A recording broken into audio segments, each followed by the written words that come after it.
தினம்தோறும் விளக்கேற்ற நல்ல எண்ணெய், இதயம் நல்லெண்ணெய்.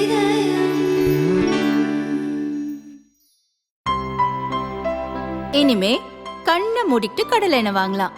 ஏன்னா மந்த்ரா கடலை எண்ணெய் இதயத்தின் தயாரிப்பு.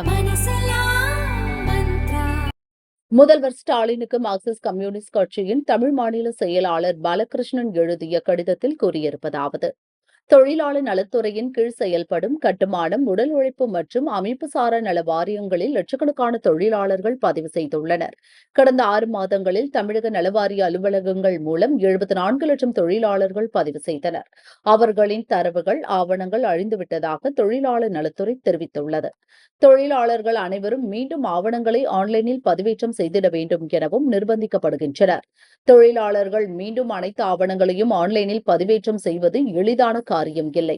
கல்வி அறிவு பெறாத தொழிலாளர்கள் பெரும் சிரமத்திற்கும் மன உளைச்சலுக்கும் ஆளாக்கப்பட்டுள்ளனர். அனைத்தும் டிஜிட்டல் மயமாக்கப்பட்டுள்ள சூழ்நிலையில் தொழிலாளர் நலத்துறையின் ஆன்லைன் பதிவு மட்டும் அழிந்துவிட்டது என கூறுவது ஏற்புடையதல்ல. ஆன்லைனில் பதிவு செய்யப்பட்ட தொழிலாளர்களின் தரவுகளை மீட்டெடுக்க தமிழக அரசும் தொழிலாளர் நலத்துறையும் உரிய நடவடிக்கை எடுக்க வேண்டும். இதனால் 74 லட்சம் தொழிலாளர்கள் நடைமுறையில் எந்த பலனையும் அனுபவிக்க முடியாமல் திண்டாடும் நிலை ஏற்பட்டுள்ளது. எனவே இதில் முதல்வர் தலையிட்டு தொழிலாளர்களின் குழந்தைகளுக்கு கல்வி உதவித்தொகை, திருமண உதவித்தொகை, வீடு கட்ட நிதி உதவி, ஈமச்சடங்கு நிதி உதவி, ஓய்வூதியம் போன்ற தொழிலாளர்களின் கோரிக்கைகளை உடனடியாக நிறைவேற்ற நடவடிக்கை எடுக்க வேண்டும் என பாலகிருஷ்ணன் வலியுறுத்தியுள்ளார்.